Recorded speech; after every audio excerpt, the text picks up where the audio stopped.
En priorité au discours de Donald Trump. Merci Kid Rock, qu'on connaît sous le nom de Bob également. Et merci à Lee, merci du fond du cœur. Quel talent, quelle merveilleuse voix tu as. Chers amis, chers délégués, chers concitoyens, je suis ici devant vous ce soir avec un message de confiance, de force et d'espoir. Dans 4 mois, nous allons remporter une victoire écrasante et nous allons entamer les 4 plus belles années de l'histoire de notre pays. Ensemble, nous allons ouvrir une nouvelle ère de sécurité, prospérité, liberté pour les hommes et les femmes de toute race, religion, couleur. La discorde et la division dans notre société doivent disparaître. Nous devons guérir rapidement. En tant qu'Américains, nous sommes unis par une foi unique, par un destin partagé. Nous nous élevons ensemble ou nous nous effondrons. Je suis en liste de devenir le président de toutes les Américaines, de tous les Américains, pas uniquement de la moitié de la population, car il n'y a pas de victoire lorsque l'on ne gagne que pour la moitié des Américains. Ainsi, ce soir, avec foi et dévotion, c'est avec fierté que j'accepte cette nomination pour être président des États-Unis. Merci.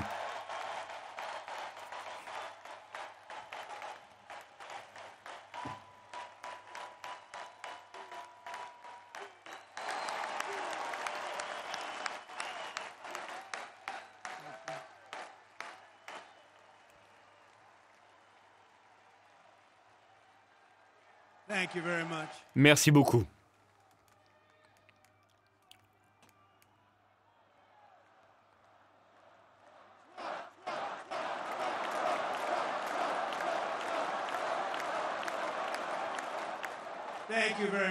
Merci beaucoup. Et nous allons faire les choses comme il faut. J'aimerais commencer cette soirée par exprimer toute ma reconnaissance envers le peuple américain. Merci beaucoup pour tout l'amour, pour tout le soutien dont vous avez fait preuve à la suite de la tentative d'assassinat lors de mon rassemblement samedi.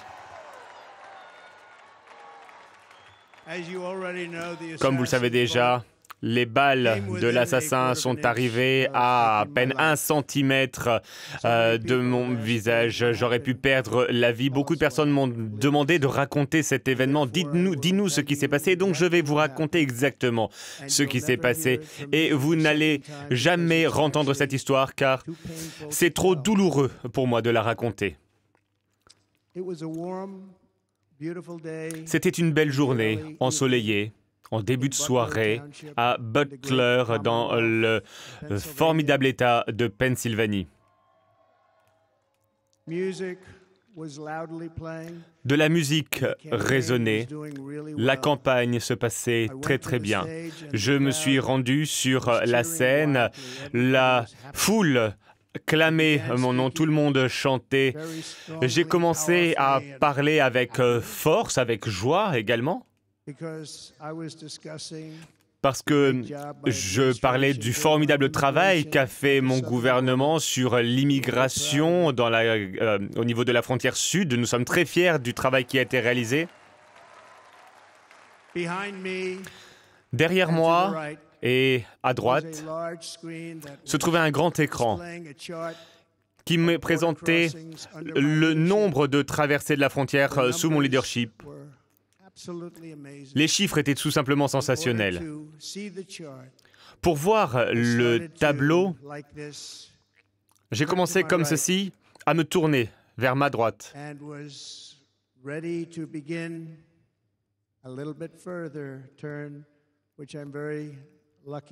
Et j'allais commencer à me retourner un peu plus, ce que je n'ai pas fait par chance, et j'ai commencé à entendre un sifflement, et j'ai senti quelque chose me toucher avec beaucoup de force sur mon oreille droite. Je me suis dit, « Waouh, qu'est-ce que c'était que ça? Ça peut être qu'une balle. » Et j'ai placé ma main sur mon oreille. Ma main était couverte de sang, du sang partout. Immédiatement, j'ai compris que la situation était grave, que nous étions attaqués. Et rapidement, je me suis jeté au sol. Les balles continuaient de fuser. Les services secrets, très courageux, se sont jetés sur la scène très rapidement.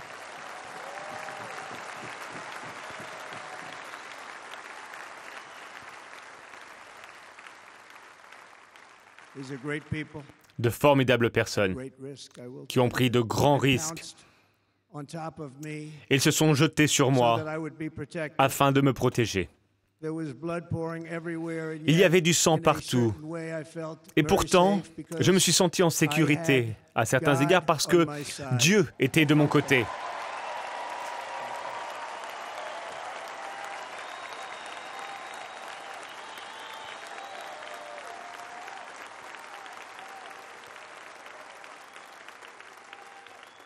Ce qui est formidable, c'est que juste avant que ces coups de feu aient été tirés, si je n'avais pas déplacé ma tête à ce moment précis, les balles de l'assassin m'auraient frappé et je ne serais pas là ce soir. On n'aurait pas été ensemble. Ce qui est le plus incroyable, c'est que alors que le soleil se couchait, comme vous le savez probablement, la plupart du temps, même lorsque une seule balle est tirée, une seule balle, et il y a eu plusieurs balles, beaucoup de balles qui ont été tirées, en général, la foule se rue vers la sortie, mais ce n'a pas été le cas cette fois-ci.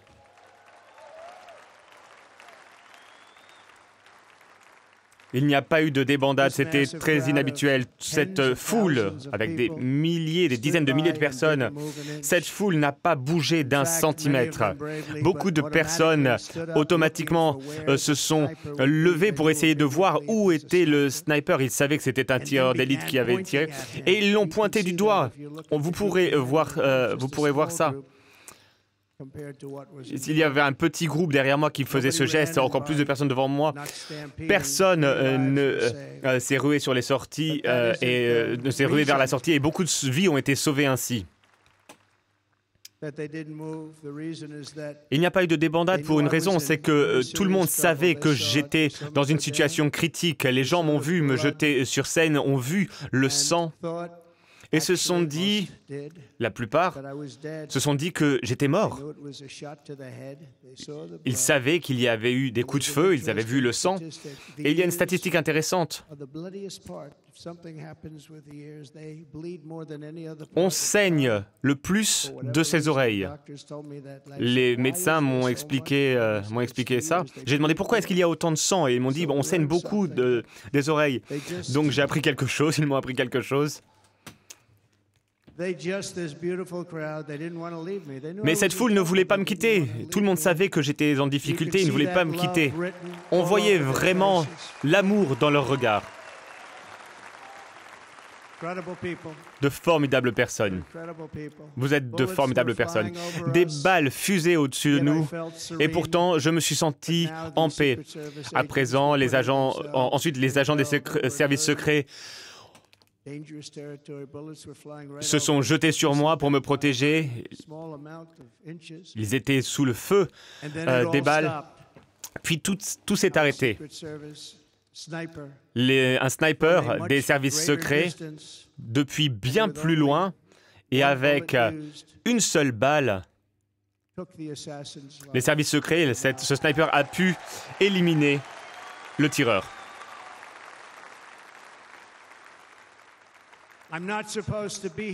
Je ne suis pas censé être là ce soir.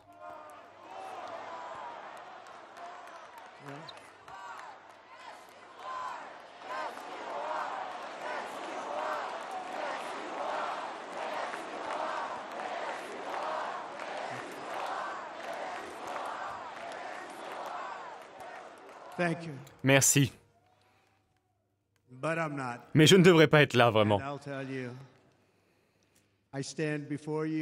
Et je suis face à vous ce soir grâce à la grâce du Seigneur Tout-Puissant.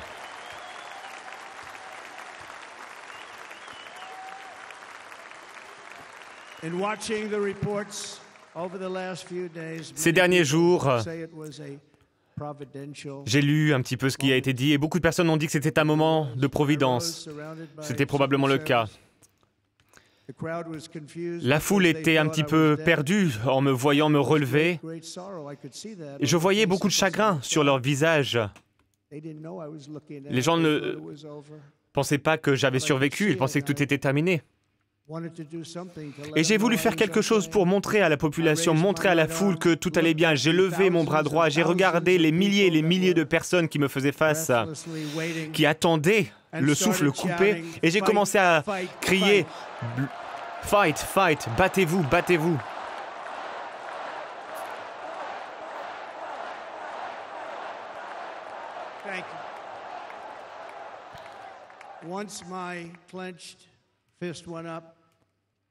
J'avais le poing serré en l'air. Vous avez vu cette image? Et à ce moment-là, la foule s'est rendue compte que j'allais bien. Et la foule a commencé à chanter comme je n'ai jamais, je n'avais jamais vu cela auparavant.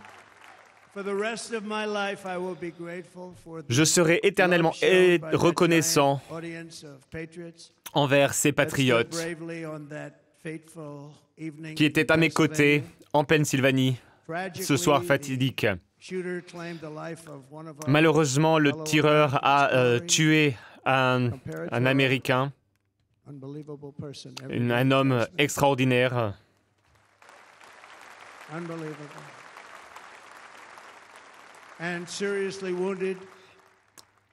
Et deux autres combattants, formidables combattants, ont été blessés.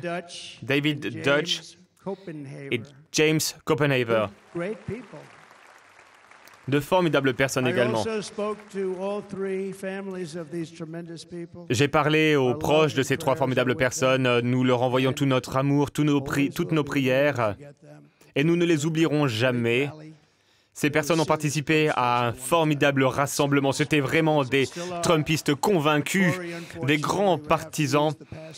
Malheureusement, pour Corey, nous devons utiliser l'imparfait car il est décédé. Il était respecté par tout le monde. Il était accompagné par sa femme, Hélène, une formidable femme à qui j'ai parlé aujourd'hui. Elle est dévastée. Et deux formidables petites filles.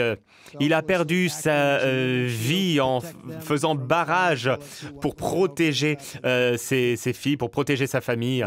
Et il a été touché. Quel formidable homme il était.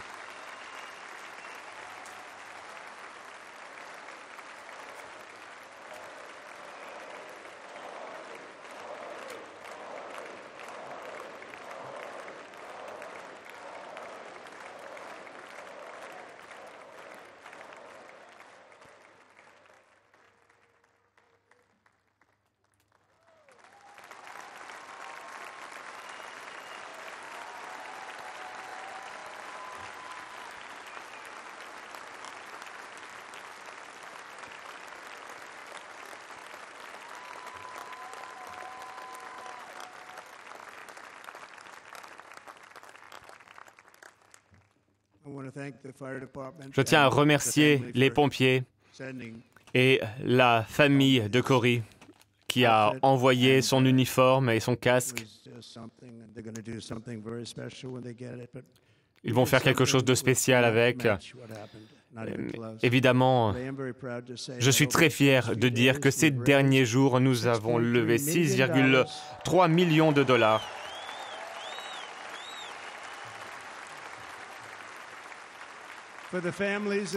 Nous avons récolté cet argent pour la famille de David James et de Corey. Et un ami, je l'ai appelé, il m'a envoyé un chèque, le voici, je viens de le recevoir, 1 million de dollars. De Dan Newland, merci Dan.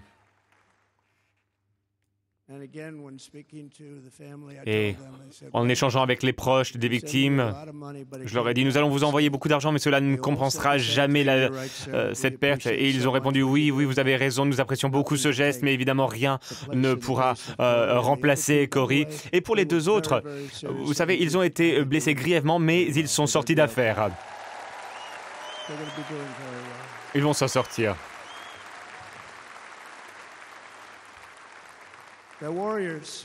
Ce sont des combattants, des guerriers. Et à présent, j'aimerais que nous observions un instant de silence en l'honneur de notre ami Corey.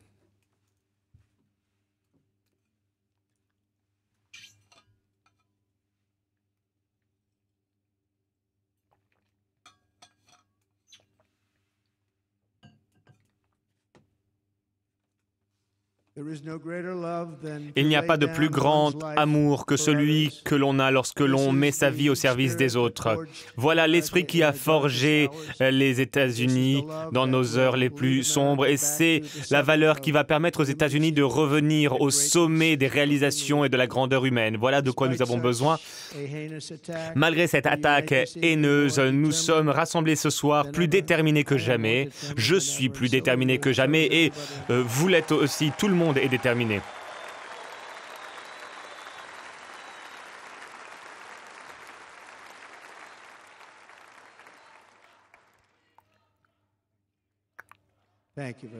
Merci beaucoup.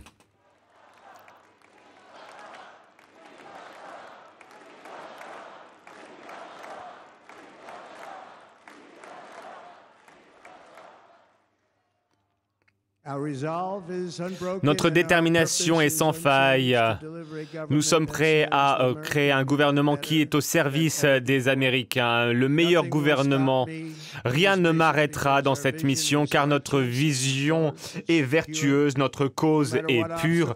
Peu importe les obstacles qui arrivent sur notre chemin, nous ne faillirons pas, nous n'abandonnerons pas. Et jamais je n'arrêterai de me battre pour vos familles et pour notre formidable pays. Jamais.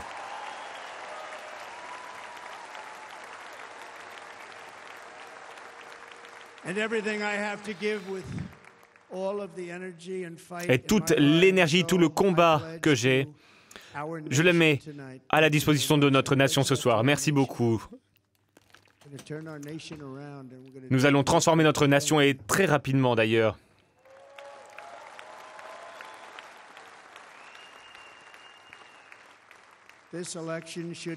Cette élection devrait se concentrer sur les problèmes auxquels notre pays est confronté. Cette élection devrait être une élection qui permet à notre pays de retrouver sa sécurité et sa grandeur.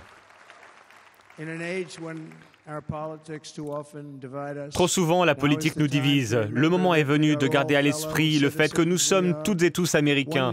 Nous sommes une nation unie devant Dieu, avec une justice pour tous.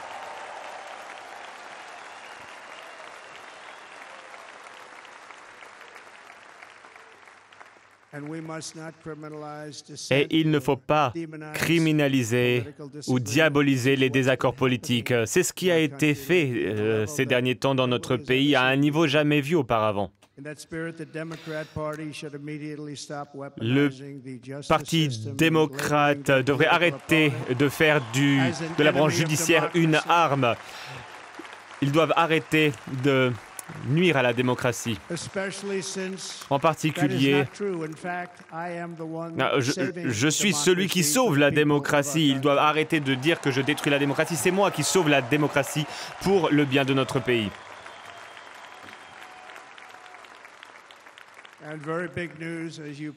Et comme vous le savez, probablement, il y a eu de grandes nouvelles lundi. Une décision a été prise, une grande décision prise par un grand juge fédéral de Floride, Aileen Cannon, selon laquelle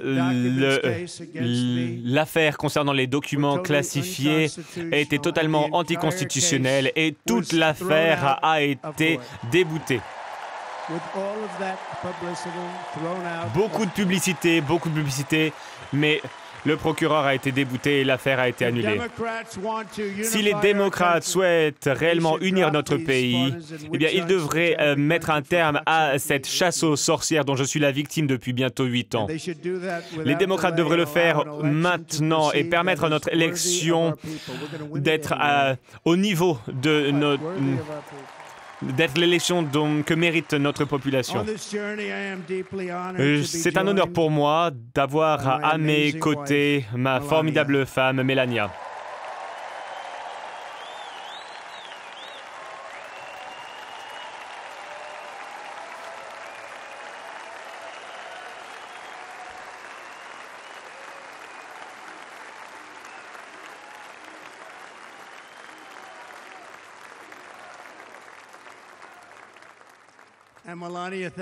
Melania, merci beaucoup. Toi aussi as fait quelque chose de très beau. Tu as écrit une lettre aux Américains pour appeler à l'unité nationale et vraiment cela a surpris le Parti républicain. C'était une très belle lettre.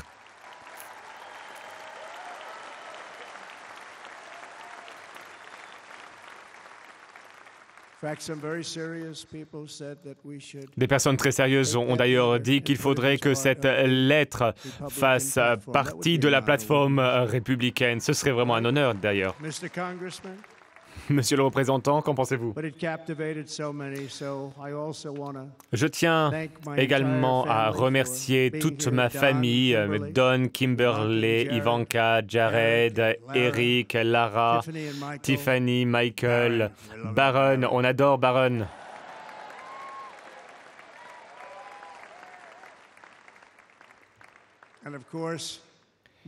Et bien sûr, mes 10 formidables petits-enfants, vous en avez vu quelques-uns, vous les avez vus sur mes genoux un petit peu plus tôt.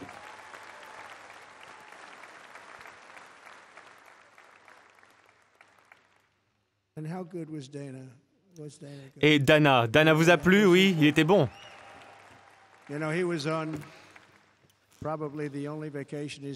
Vous savez, ça faisait vraiment très longtemps qu'il n'avait pas pris de vacances. Il était parti avec sa femme très loin, je ne vous dirai pas où, mais dans un très bel endroit. Et mes équipes l'ont appelé, il a dit « Ah, ça fait longtemps que je n'ai pas pris de vacances, j'ai promis à ma femme qu'on ira en vacances, je ne peux pas y aller. » Et on m'a dit « Dana va pas pouvoir faire l'introduction. » C'était mon premier choix, mon deuxième choix et mon troisième choix. Et j'ai dit « Ben, vous savez quoi? C'est vraiment très dommage, mais je comprends. Il est à l'étranger, c'est très bien pour lui. » Et 30 minutes plus tard, une personne de mon équipe est venue et m'a dit « Non, Dana va le faire. » Et sa femme lui a dit « Tu peux pas dire non, tu dois y aller. » Ça, c'est une femme sympathique, n'est-ce pas?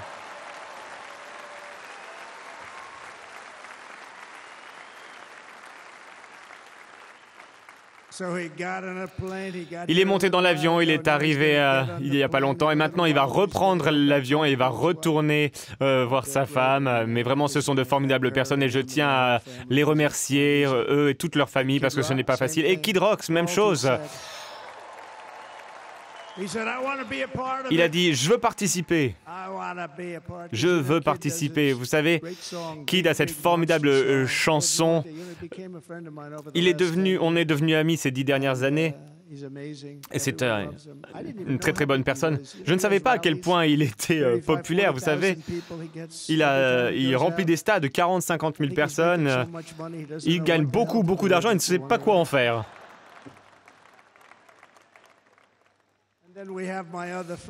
Et ensuite, mon autre ami que je connais depuis très longtemps, et vraiment, on a utilisé cette chanson, un gros succès. Cette chanson était numéro 1 du classement récemment.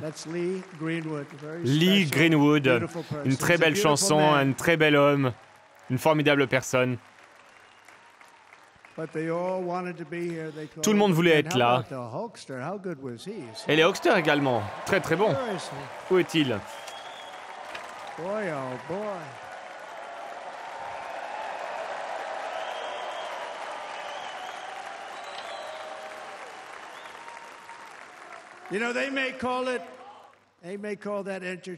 On dit que c'est du divertissement, ce sport. Bon, moi je connais le divertissement, mais vraiment, quand il soulevait un homme de 150 kilos ou 170 kilos et qui faisait des développés couchés avec lui, je me disais, bon, c'est du divertissement, certes, mais il est quand même plutôt baraque, hein.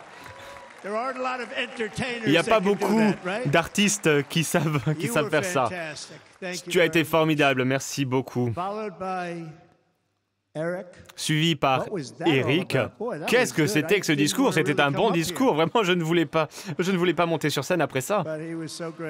Un très très bon discours. C'est un très bel homme. Il a traversé beaucoup d'épreuves et Don hier a également eu beaucoup de difficultés. Ils ont été convoqués à comparaître plus que quiconque. Ils doivent participer à beaucoup de procès lancés par les démocrates, Nancy Pelosi, etc. C'est vraiment des coups de matraque. Chaque procès est un coup de matraque. Il faut qu'ils arrêtent vraiment, parce qu'ils sont en train de détruire notre pays.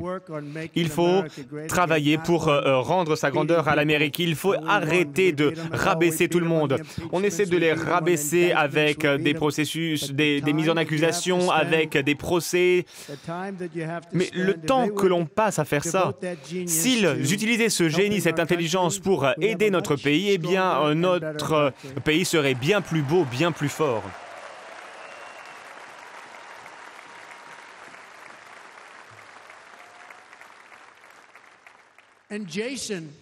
Et Jason, la plus grande star de la musique country. Merci Jason d'être là ce soir.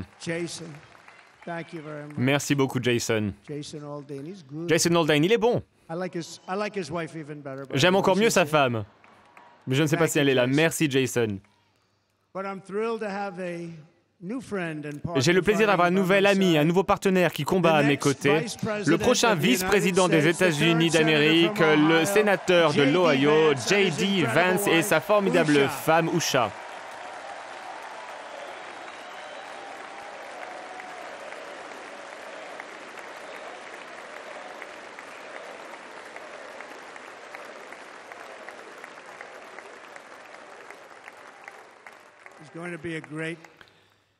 Il sera un très bon vice-président. Il va aider ce pays grâce à son mouvement, un formidable mouvement, le mouvement MAGA, Make America Great Again. Parfois les gens disent « Oh, on va battre Trump et on va battre le mouvement, rendre la grandeur à l'Amérique ». Et se disent « Ah oui, c'est difficile de lutter contre la grandeur de l'Amérique ». Et toutes ces personnes qui ont essayé de lutter contre le mouvement MAGA ont échoué. Il va être avec nous pendant très longtemps. C'était un honneur pour moi de le sélectionner. C'était un grand étudiant à Yale, sa femme également. Ils se sont rencontrés à Yale. Ce sont deux personnes très intelligentes. J.D., profite bien de cette aventure. Elle va durer.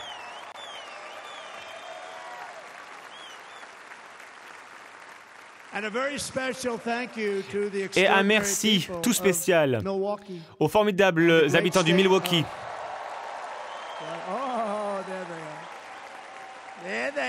Les voilà. Vraiment, vous êtes très facile à reconnaître. Green Bay aura une bonne équipe cette année.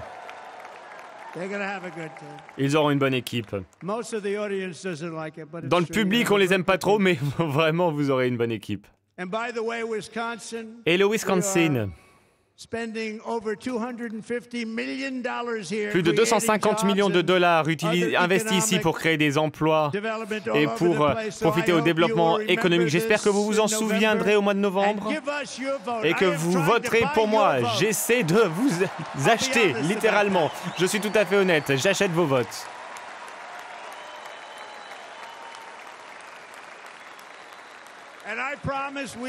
Et je vous fais une promesse, le Wisconsin retrouvera sa grandeur.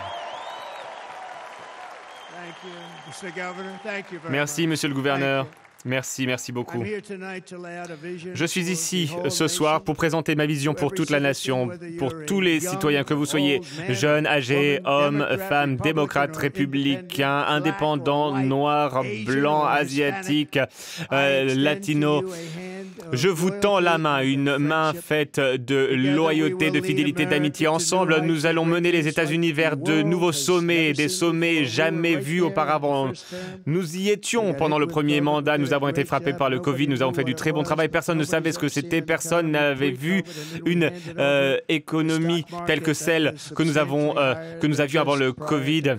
Juste avant le Covid, nous avions atteint des records. J'avais fait du très très bon travail. On nous a jamais remercié. On nous a remercié pour avoir vaincu Daesh, pour avoir fait beaucoup de choses. La meilleure économie, la plus grande réduction d'impôts, la plus grande réduction de la bureaucratie, la création de Space Force, la reconstitution de notre armée. Nous avons fait beaucoup de choses.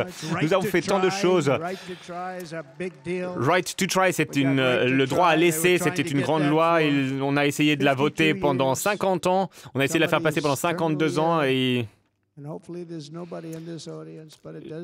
Il y a des personnes qui sont très malades et qui ne peuvent pas utiliser des nouveaux médicaments.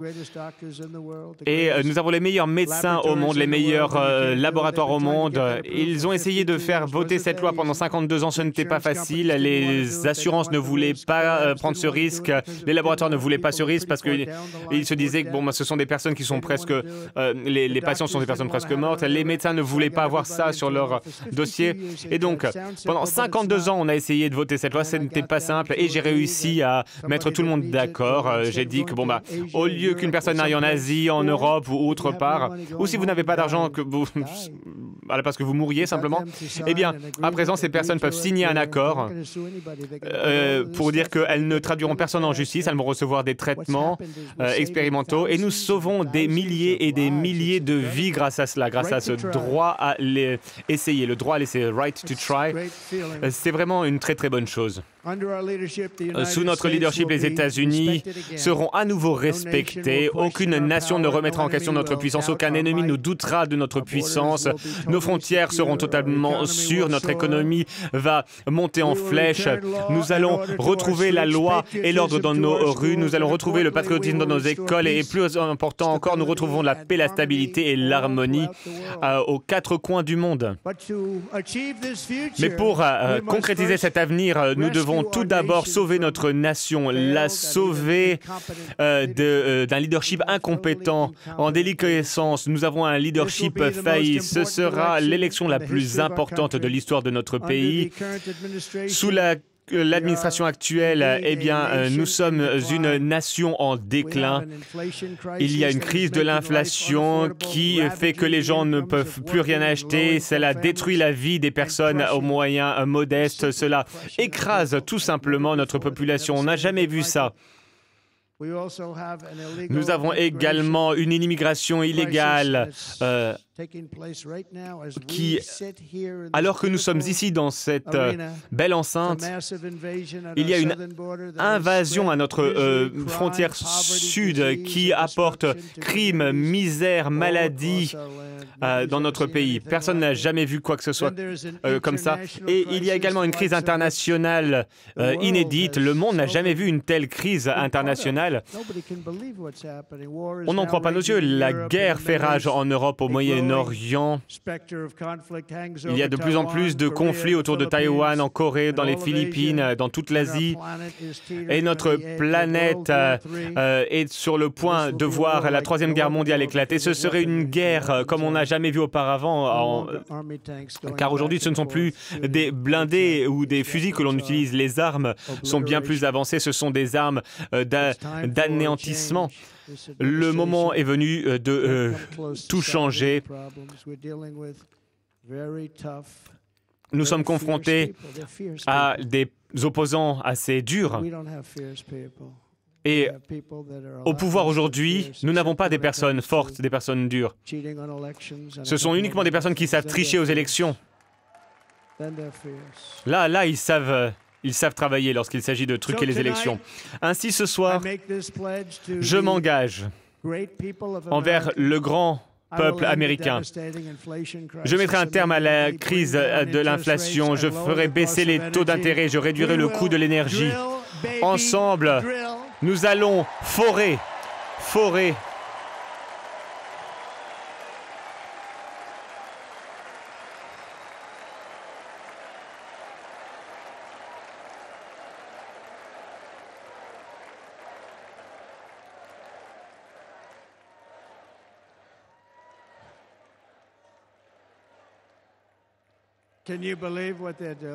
Vous vous rendez compte de ce qu'ils font? Mais ainsi, nous verrons une chute des prix, le prix de l'énergie. Les démocrates ont totalement détruit notre politique énergétique. Beaucoup de dégâts ont été causés. Mais nous allons retrouver de bons résultats. Nous allons mettre un terme à beaucoup de choses. Nous allons commencer à payer notre dette. Nous allons baisser les impôts. Nous avons offert la meilleure baisse d'impôts. Nous allons encore baisser les impôts. Les gens ne s'en rendent pas compte, mais j'ai fait baisser les impôts. Et l'année suivante, pourtant, il y a eu plus de revenus fiscaux. Les gens se sont demandé comment on avait réussi à faire ça. Eh bien, c'était des outils incitatifs. Tout le monde rentrait dans le pays. Des milliards et des milliards de dollars revenaient dans notre pays. Les entreprises revenaient dans le pays. Avant, c'était impossible. Les tranches d'imposition étaient trop élevées et la bureaucratie était trop lourde. J'ai tout changé. Et des centaines de milliards de dollars d'Apple et d'autres entreprises ont pu être rapatriées dans notre pays. Notre économie était la meilleure. Aucune nation n'a vu une telle économie. On battait la Chine à des niveaux incroyables. Et les Chinois le savent, ils le savent. Et nous allons le refaire encore en mieux. Je mettrai un terme à la crise d'immigration illégale en fermant notre frontière et en terminant le mur qui est déjà presque complet d'ailleurs.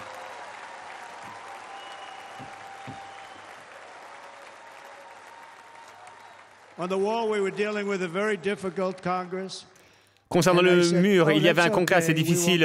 Je me suis dit, bon, très bien, on ne va pas passer par le congrès. J'ai dit qu'il y avait une invasion et on a offert à notre armée environ 800 millions. Et je me suis dit, bon, je vais utiliser un petit peu cet argent parce que c'est une invasion. Et on a commencé à construire le mur avec ça et on l'a construit en utilisant les fonds.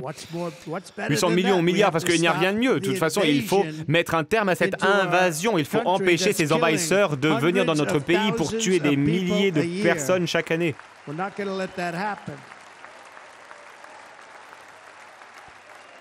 C'est terminé.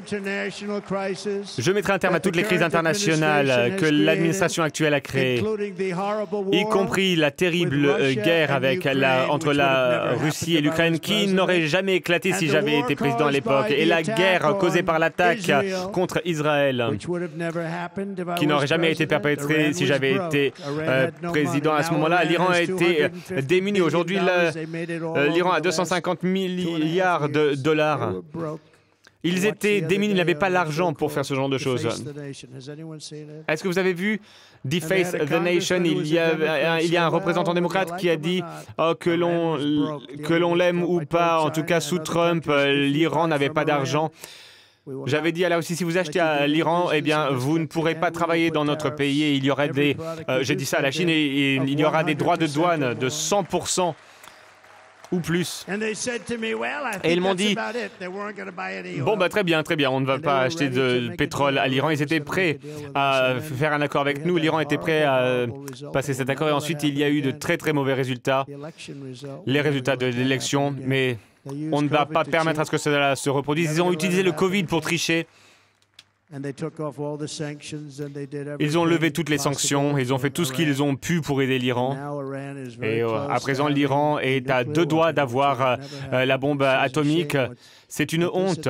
Ce que cette administration a fait, les dégâts causés par cette administration, c'est une honte. Et je le dis très souvent, si on regarde les 10 pires présidents des États-Unis, regardez, ces 10 pires présidents n'auraient jamais fait autant de dégâts que Biden.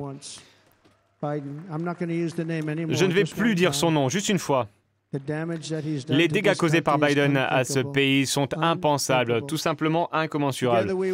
Ensemble, nous allons retrouver vision, force, compétence Et nous allons utiliser notre bon sens pour prendre nos décisions. Le bon sens, tout simplement.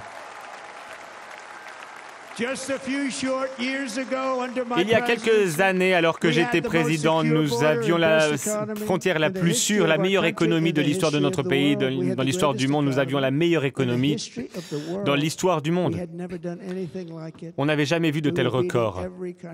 Nous battions tous les pays, y compris la Chine, et de loin, personne n'avait jamais vu quoi que ce soit. Comme cela, nous n'avions pas d'inflation, les revenus montaient, les salaires augmentaient. On n'en croyait pas nos yeux. Et regardez, on voit l'inverse se produire aujourd'hui. Le monde était en paix. L'inflation a été un tueur pour notre pays. Quoi que l'on fasse, s'il y a de l'inflation, on ne peut pas s'en sortir. Mais à l'époque, lorsque j'étais président, les gens avaient de quoi épargner. Aujourd'hui, toute leur épargne est détruite. Les gens ne peuvent pas épargner. Ils ont à peine assez pour joindre les deux bouts. Ils utilisent leur épargne pour faire face à l'inflation. Vous vous souvenez, l'inflation, ça peut détruire un pays. On peut repenser à l'Allemagne il y a 100 ans. On peut repenser à tout pays qui a souffert d'une crise de l'inflation. Nous avons eu la pire crise de l'inflation. Mais on peut regarder ce qui s'est passé dans ces pays. On a eu vraiment la pire inflation à cause de cette personne. En moins de 4 ans, nos opposants ont fait d'un succès une tragédie, un échec. Aujourd'hui, nos villes sont inondées de migrants. Les Américains se voient privés d'emplois. Leurs emplois sont pris par des migrants. Et vous savez qui prend les emplois qui sont créés?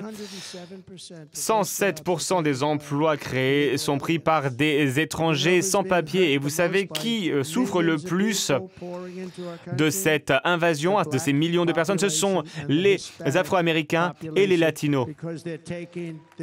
Parce que les migrants sans papier prennent les emplois qui sont en général pour l'essentiel de ce discours de Donald Trump acclamé à Milwaukee. Donald Trump désormais en route vers la Maison-Blanche.